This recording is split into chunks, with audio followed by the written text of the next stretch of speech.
all for joining us today. My name is Claire Sturm, and I am project manager and community lead for the Wildfire Science and Technology Commons part of SKILL, which is a lab at the University of California, San Diego.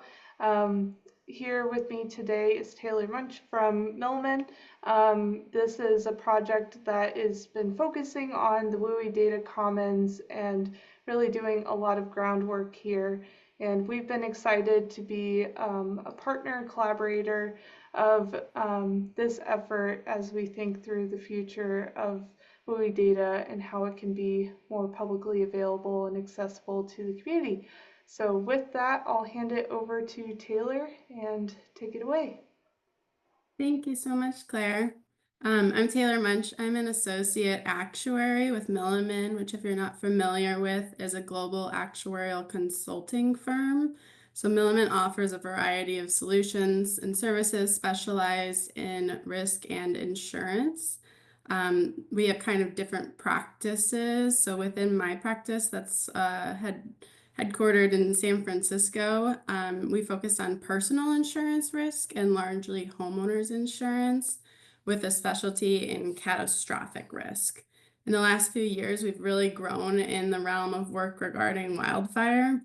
So I'm thankful to be here today to be able to share some of the work we've been doing with regards to an extremely important effort called the Wildland Urban Interface, or WUI Data Commons, as well as be able to connect with a lot of you on aligning ideas and gather interest in potential participation within this effort.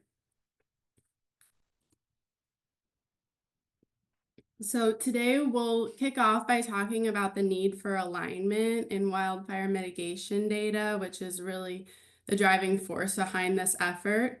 And then we'll dive on into the WUI Data Commons, which is an effort to improve the alignment on and availability of wildfire mitigation data. So I'll break down what this project is, the different phases of it, and how you can get involved, saving some time for questions and answers at the very end. So a need for alignment. I'm going to start off with the fact that really all Californians who are facing wildfire risk, or really any part of the Western US these days, are aligned in one respect. We have the same goal that we want widely available insurance that consumers can afford. If you break this down into two pieces, we have availability of insurance and affordability of insurance. Availability is based on insurers being able to manage and measure the risk. To do so, one popular tool is wildfire catastrophe models, or risk scores, that are essential for insurers to be able to further understand the risk. But wildfire risk is very difficult to model and may be the least understood peril for homeowners insurance. Why is that? Well, the term wildfire is actually pretty widely used, but we really need to be distinguishing urban conflagration, which is when wildfire spreads beyond natural barriers. There's not really enough urban conflagrations to have a lot of data to calibrate models yet. Also, wildfires are often human caused, which is definitely a hard thing to model. And some of the variables underlying wildfires are changing really fast, like climate, structural development into the WUI, and growing vegetation. Fire risk in built environments are also impacted by fire suppression actions, which need to be included in a model as well. And one aspect of wildfires that's very different from other perils that already have widely used catastrophe models, like hurricanes, is that within a wildfire, the structures themselves become the fuel. So for hurricanes, if you think about it, your house won't get hit by a hurricane if your neighbor's house gets hit by a hurricane. There's no chain reaction to that. But in wildfire, if your neighbor's house burns, there's more fire closer to your house, so the vulnerability will impact the probability of your house burning. So all these variables make insurers and reinsurers less confident about model predictions and thus become more conservative with capacity allocation, underwriting, and pricing. Thus, the availability issue is not just because the risk is high, but because we need to better understand the change insurer behavior. So the second piece was affordability, and this is important because insurers must be able to charge prices that actually reflect the cost of the risk transfer. There are some changes underway to improve this with Commissioner Lara's sustainable insurance strategy, which includes allowing cat models to be used for pricing and reinsurance to be considered in the future pricing, which is not currently done in California. But if we allow insurers to charge risk-based premiums, how can we achieve affordability? The only sustainable answer is to actually reduce the underlying risk and then let that reduce the premiums. However, modeling the impact of mitigations is even harder than modeling the risk itself. To do so, we need to estimate the impact of hypothetical risk reductions that may vary widely with different combinations or different locations. Also, much of the data is hard to verify and evaluate because it's not consistently available. And risk models as they are now have not yet been designed to incorporate this data in a realistic way. So the key question I have here on the screen to address this issue is, how do we close the gap between effective actions by communities and homeowners to mitigate risk and what is visible and usable by insurers and catastrophe models? And a key reminder, while I focus on insurance in this presentation, is mitigation is not all about insurance. It's about mitigating to not have events anymore, like Paradise, Lahaina, Palisades. So these mitigation actions we want to focus on because they could save lives and property. So to begin to answer this question, we have to understand what mitigations actually do reduce wildfire risk, how to model them, and how to translate that model output to something stakeholders can understand. So I'd like to direct you to this report I have on the screen, which is put together by the CAL FIRE Risk Modeling Advisory Work Group, consisting of Milliman, CAL FIRE, Cal Chiefs, and several others that address these ideas. It was published to provide recommendations and enhance literacy around wildfire mitigation and the importance of modeling it. It also gets at the barriers of alignment between stakeholders that we are going to be discussing today. I'm not going to deep dive into this report, but just wanted to touch on it to encourage you to read it. Now that I've thoroughly outlined the issue, how do we navigate a path forward? We need to work all together to communicate the true cost of wildfire risk and encourage practices that reduce risk. So this can be defined in three major actions. First is mitigating, the actual coordination with fire services, the insurance industry, and homeowners themselves to implement better mitigation practices. Second is measurement. By measuring these mitigation actions, we can continue to improve fire science, which has changed a lot in the past several years, but there's definitely still room to grow. We can establish standards, which will help us create alignment in what mitigations actually matter, so we could educate everybody on it and not have as much mixed messaging. We need to improve access to verified data in order to get accurate measurements, which is our main focus today. We're going to be talking about a data commons, which will be an open source space to have verified data that's able to be accessed and show these measurements. And having the measurements will encourage the use of catastrophe models, which are science-based methodology to simulate events and turn risk measures into monetary values of expected loss that then can be understood. The third part is communication. So having accurate insurance pricing and underwriting can help send risk signals to homeowners. It can help influence the discussion of prioritizing high impact, low cost mitigations.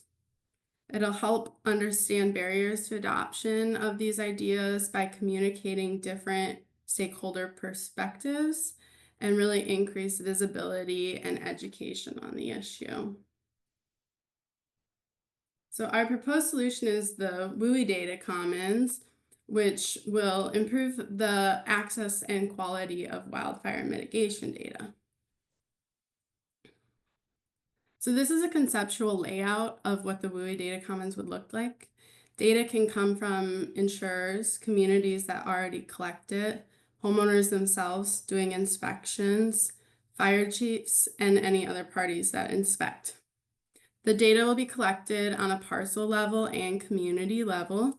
So we're talking about items such as type of roof, enclosed eaves, is zone 0 cleared, as well as community fuel breaks, placement of non-combustible amenities throughout the community, and vegetation treatments. We'll need to allow appropriate access to maintain homeowner privacy and ensure aggregation of data is still meaningful. And then we can distribute back to various stakeholders to help enhance data accuracy, literacy, and the processes of wildfire mitigation improvement and the insurance pricing that depends on it. So the WUI Data Commons has several use cases and addresses the needs of a variety of stakeholders. I have a bunch listed on screen, but to summarize, in communities, it can facilitate not only individual homeowner understanding and mitigation prioritization, but also effective community mitigation action that can increase the safety of the entire neighborhood. With shared data, the cost of inspections and data collection will decrease. Having access to more plentiful, accurate data is important in deepening understanding of fire science and fire suppression strategies as well. And in the insurance industry, it helps close that gap between mitigation that's done on the ground and what is visible to insurers and modelers. Having mitigation data, even at an aggregated or community scale, will allow for refinement and increase in model validity used for insurance pricing. Most importantly, all these actions will allow for the reduction of risk to lives by properly preparing communities to receive fire. So this project has been designed in a few different phases. The first one was our exploratory phase that we completed with the support of IBHS, which is the Insurance Institute for Business, Home, and Safety, last year to confirm the importance of the WUI Data Commons. Right now we're in the planning phase, which is phase 2. It's almost complete with the support of the Moore Foundation and Cal Chiefs. We've been interviewing key stakeholders to really get the devil in the details of what governance, what type of technology and skills are needed to have a trusted organization to host the WUI Data Commons and what specific functionalities need to be built in. Coming up, hopefully pretty soon, we have a planned phase 3 to be a limited pilot with the participation of a couple top homeowners, insurance carriers, communities, CAT modelers, inspection technology vendors, and what we're calling our pillar entities that I'll introduce in a little bit to support the WUI Data Commons pilot. Beyond that, we're hoping to do a full rollout. The end goal is all of the Western US to have data collected in the WUI Data Commons and expand the use cases and access to other stakeholders and insurers.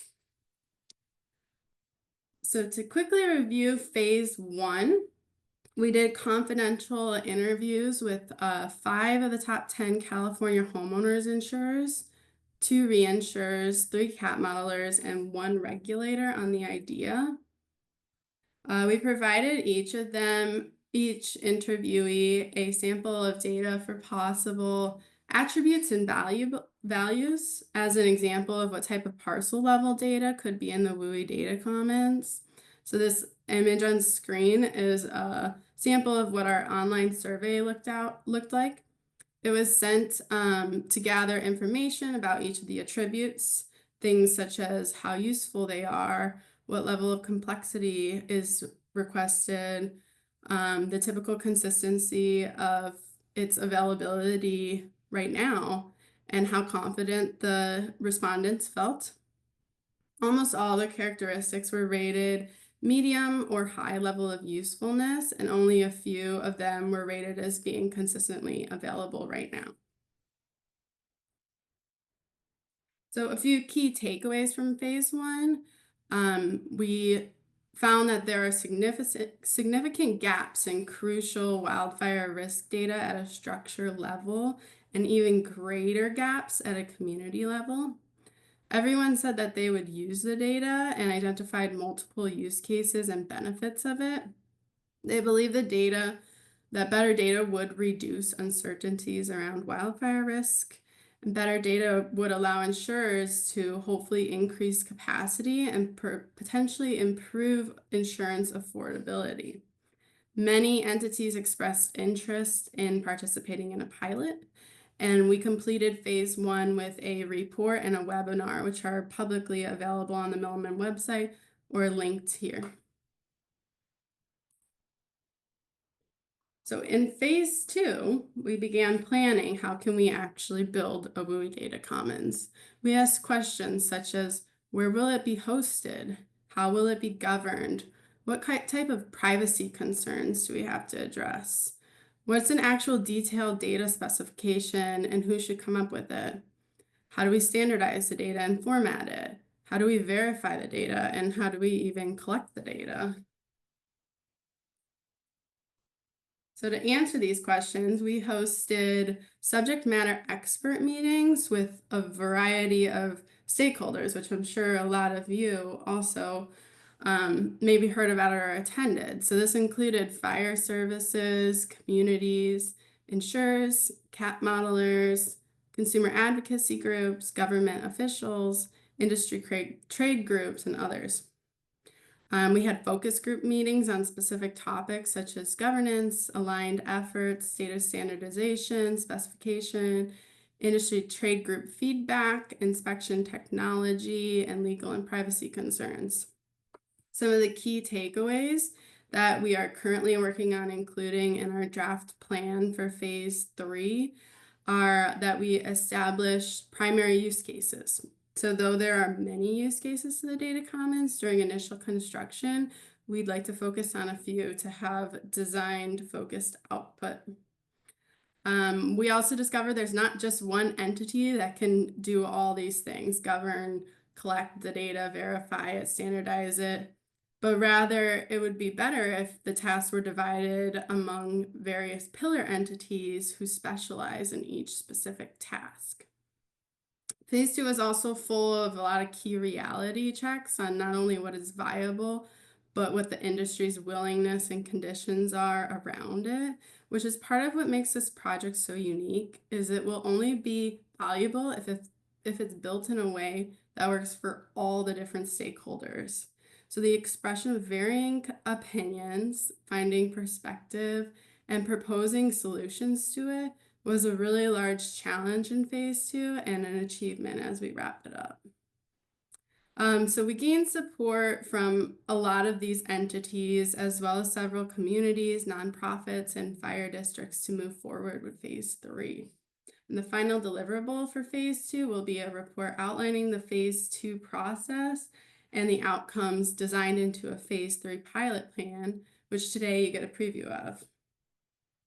Before we go into the pilot plan, I want to highlight those three main use cases that we're focusing on. So I'm going to go through these one by one. The first one is coordinated community action. So being able to use the WUI Data Commons output to improve community mitigation. This will allow communities who are already inspecting and trying to implement better mitigation processes to have access to data and reduce their own costs in collecting data. It'll help them better prioritize mitigations and support grant proposals for that mitigation. It'll help with effective messaging to different community members because the homeowners will be able to see their own home's mitigation data. So it's furthering their understanding. It'll also help with better resource allocation, and firefighter safety for planning ahead when fires do occur. It'll hold residents more accountable and monitor success of implementing mitigations. The second use case is to feed the data into the IBHS Wildfire Prepared Home and their soon to be released Wildfire Prepared Neighborhood designation. So if you're not familiar with these yet, these are designations homeowners can get by performing all the required mitigation measures set by IBHS. And it's really highly recognized in the insurance industry. The Wildfire Prepared Neighborhood one, I think will be released later this year. They're still working on it and refining it, but that's based on fuel management and the community perimeters and fuel breaks within the community. So we're excited to get the nitty-gritty details on that, but it won't be public until later this year. And our third use case is to feed the data into catastrophe models, which is kind of what I kicked off today talking about. It's especially important right now because there's a California Department of Insurance regulation that will allow CAT models in pricing if mitigation is built into them. So right now, insurers can't use CAT models for the base pricing. Instead, they're required to use a historical average, which we all know for wildfire is not a stable way to estimate it. But in order to use them, they'll need to take into account the mitigation data, which can't be done if they don't have it. And maybe they do have it for the one house that the insurance company is quoting, but what we know about wildfire is that neighboring structures' vulnerability impacts a house's vulnerability. So we really need this data at a large scale. So though the WUI Data Commons will be designed to directly support those three use cases, our subject matter experts have identified several others for a variety of stakeholders. To mention a few for insurers directly, the WUI Data Commons can support the reduction in cost and need for inspection. It could serve as homeowners' education regarding mitigation and pricing. One of the biggest issues we hear from the consumer side is that insurance might be priced a specific way and the homeowner doesn't understand why. So this will provide a way for them to be able to understand what it might be about their home or mitigation that's causing their insurance to be priced a certain way, and then work with their fire chiefs or other mitigation efforts to try to rectify that. Also, having aggregated community data advances insurers' understanding of property. As discussed on the last slide, knowing the surrounding home's characteristics and vulnerability that aren't necessarily included in an individual's insurance application are very important given the lack of independency of the wildfire peril. We suspect the insurers will want to use the data to help create things like risk scores, underwriting, eligibility, and track changes over time. All right, time to get into phase 3. So on the screen, I have a schematic of what our proposed plan looks like. We'll start with data collection. It will be broken into two pieces, the parcel level and the community level. So in order to obtain the parcel level, we plan to do a process established to collect the data using on-the-ground inspection technology. This process will be heavily supported by fire services and verified technology vendors, which a few of them already exist. To obtain the community level data, we'll build pipelines established for existing data sources. So such as CAL FIRE data has a lot of data on community level mitigation, and the governor's wildfire task force or other publicly available and willing to provide data sources. All the selected data will be accumulated, verified, and standardized with the assistance of the OASIS modeling standard, who's partnered with the Catastrophe Resiliency Council. I'll dive into that a little bit later, but just for right now, the Catastrophe Resiliency Council has a OXM platform that will host the data, and create various access controls. So for phase 3, our goal is to complete this process for about 50 communities in the Western United States, and then obtain feedback from the output from entities such as insurers, modelers, and the communities themselves. Then with that feedback and an improvement process, we can hopefully lay the groundwork for the WUI Data Commons to be a scaled up, self-sustaining enterprise.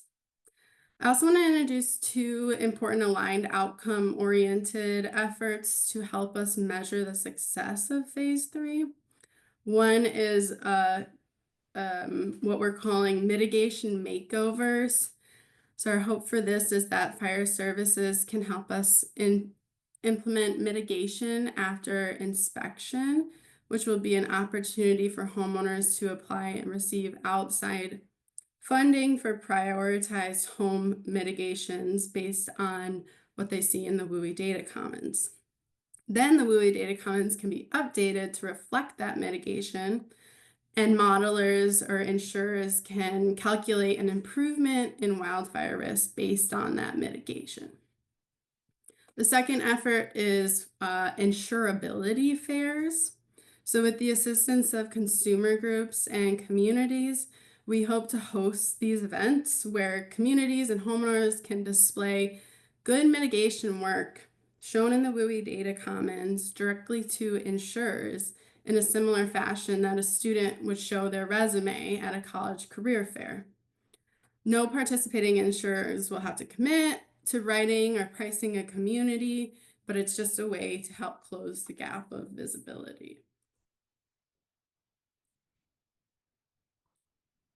As I dive into the details here, I want to go back and bring up a key word of this presentation again, which is alignment.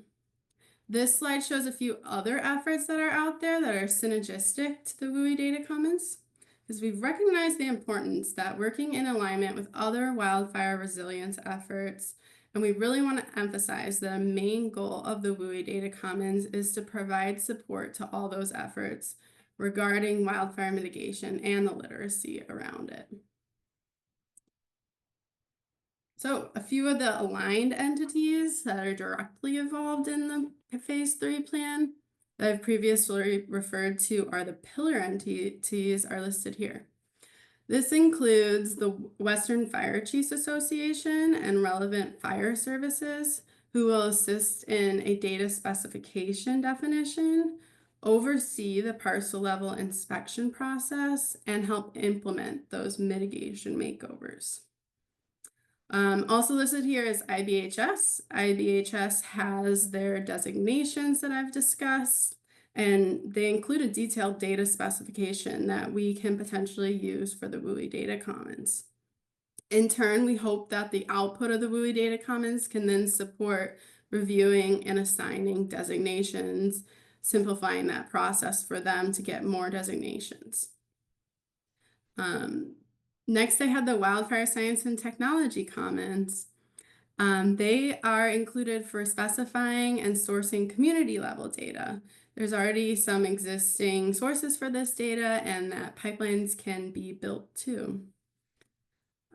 Previously introduced, the Catastrophe Resiliency Council will be the actual host of the data platform and an entity for governance, control, access, and technical assistance for maintaining the data. Then the next pillar here represents some of the industry's key WUI Data Commons output stakeholders: insurers, reinsurers, modelers. We've already had a few commit to participate and are looking for more who are willing to support the creation of the WUI Data Commons through a feedback and improvement process, evaluating its ability to improve understanding and the management of risk. The final pillar represents government, community, and consumer groups who will help with the data collection effort, messaging to homeowners, the mitigation makeovers, and the organization of those insurability fairs. So getting into each entity a little more specifically, for the fire service, we're asking them to support education and alignment, being a key messaging platform regarding the need for mitigation data and aligning standards with the insurance industry so homeowners aren't getting messaging.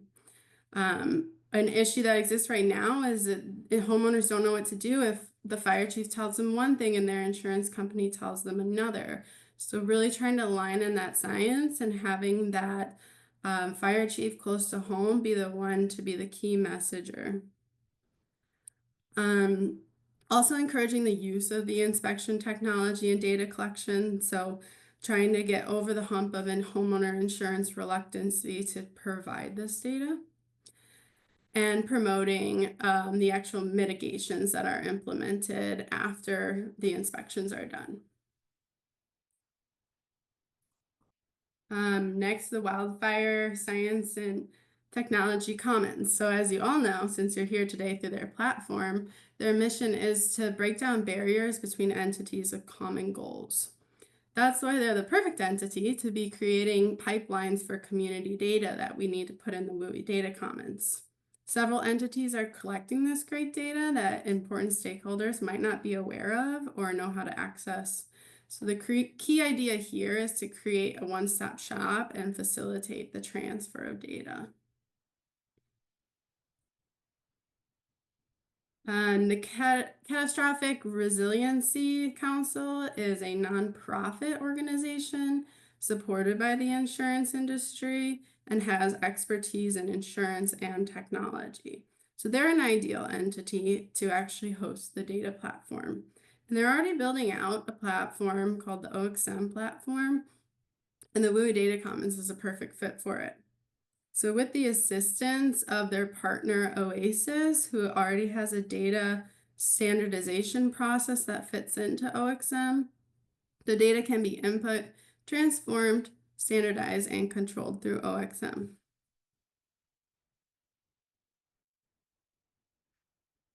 From the insurers and modelers, essentially what we're looking for is time and talent. We want to ensure that the WUI Data Commons is built to serve the industry. So we really need everybody's opinions from the industry, feedback, and ideas. From governments, communities, and consumer groups, we're looking for expertise on the regulatory aspects and leverage of relationships with communities who we could sign up for participation, along with coordination for state and local fire chiefs and identification of funding sources. So this next section, I'm going to talk about another effort that Milliman is working on with the Moore Foundation and Western Fire Chiefs. And this loops in because it's a sample of innovation that could be supported through data like what would be in the WUI Data Commons and help further the understanding of insurers of what's going on the ground and how to evaluate wildfire risk. So this is a pilot project right now. It measures the capacity, it's a score that measures the capacity and capability of each fire battalion to prevent urban conflagrations and taking into account mutual aid agreements. So how many fire battalions are in the area and who can get to a fire if it were to start. It takes into account things like type of equipment, personnel, and the drive time for fire suppression resources.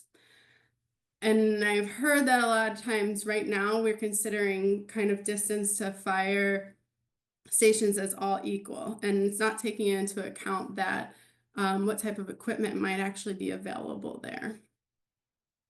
So to visualize this, I have some maps.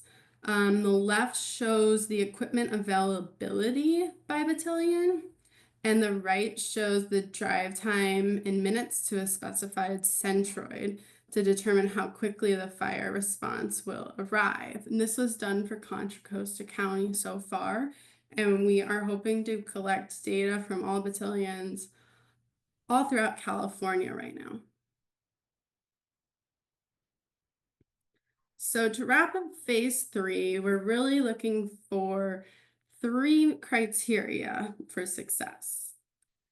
And that's demonstrating the value of the WUI Data Commons, proving that the technology works and can scale, and laying the foundation for a self-sustaining industry-wide effort.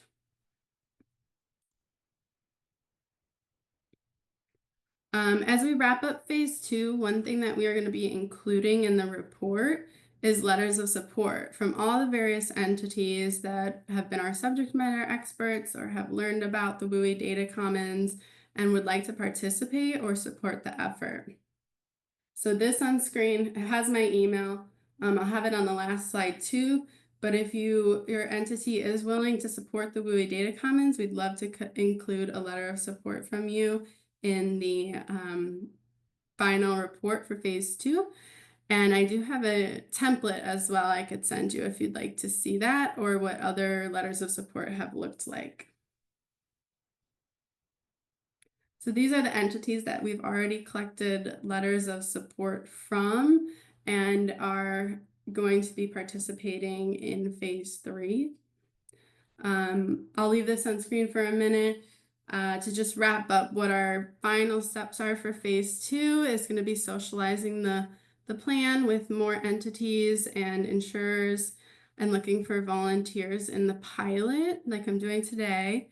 And then confirming our pillar entities for the pilot. So all the entities I've mentioned have been willing to participate through discussion, but we're still looking for funding for phase 3. So of course that comes with considerations of getting that to actually be able to proceed with phase 3. But we'll be publishing the phase 3 draft plan and continuing to promote it until it's really time to lock it and launch it. Thank you very much. Now I will open it up to any questions or any discussions anybody would like to have on that. Thank you very much, Taylor. So happy to take questions from the group. If you have any questions for Taylor, feel free to pop them into chat. So we do have first one from Kenneth. Taylor, do you know who will host and curate the data? So the data will be, the plan right now is for the data to be hosted on the Catastrophe Resiliency Council's OXM platform. They are supported through the Institutes, which is an insurance educational company. I am not sure if we've defined how exactly that access will happen, like if it's a website with a login. That's kind of some of the things we'll be working out in phase 3 and once we are ready to bring this up to scale a little more.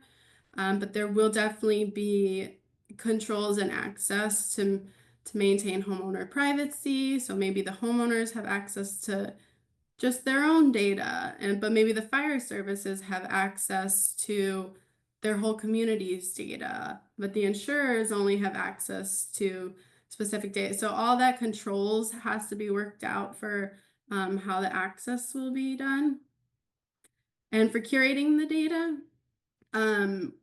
we're really trying not to recreate anything, but rather create a one-stop shop for things.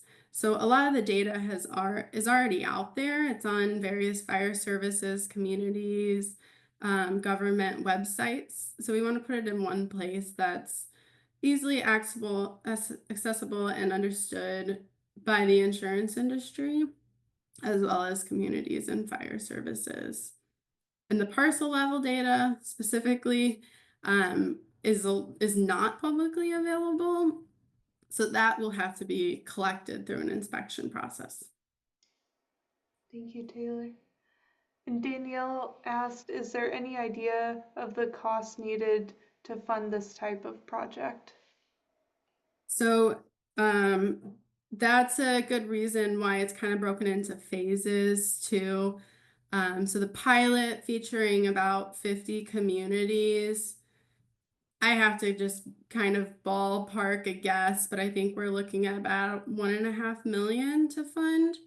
That wouldn't include the actual mitigation funding. If homeowners want to get their houses mitigated, so we could show that difference and what the before and afters look like, that would be maybe funded through individual community grants. But overall, I think the pilot, that's kind of what the budget is, at least for initial start. Absolutely. Any other questions for Taylor?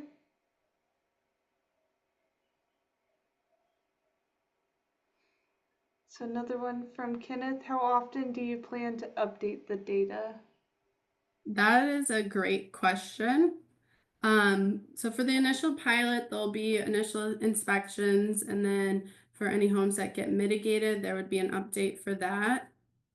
Going forward for a full rollout, we are hoping that there will be an ongoing position within the fire services to continue the inspection process. So there would be somebody overseeing the continuation of inspection.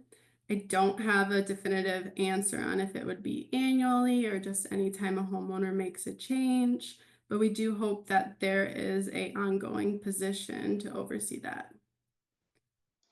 Right. And can understand too that that's going to be negotiation as well.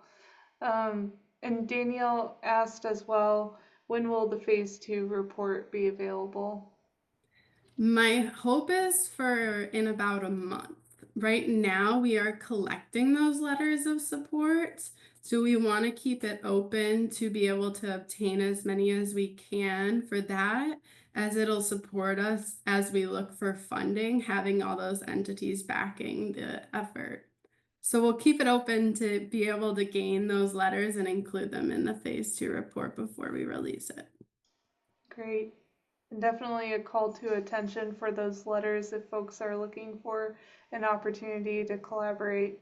And a follow on there too from Danielle, is it correct to assume that the standard recommendations will follow IBHS wildfire prepared home?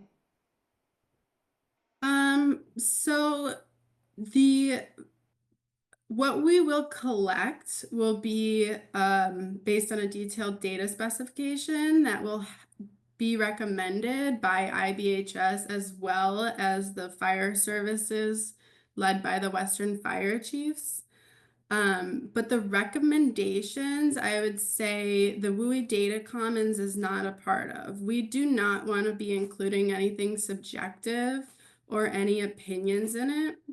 The data commons itself should be factual, and then it's a source for local fire chiefs or for CAL FIRE or for insurers to then use, because right now, and I don't think there's a way to possibly have everybody align, standards are different. Local ordinances have different things passed of what's recommended and required or not. So it'll all be based on those ordinances or insurers' eligibility rules.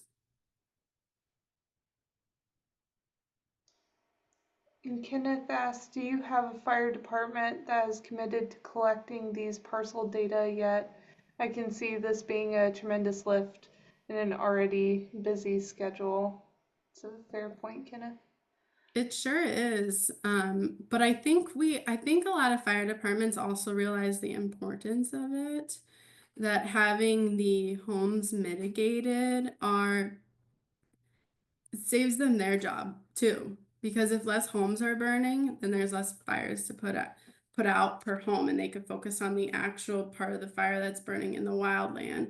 I'll back up one slide to show some of the entities that are already willing to support this. So we do have a lot of fire services on the western US. There's Arizona, a few in Colorado, Nevada, and California that are willing to support this.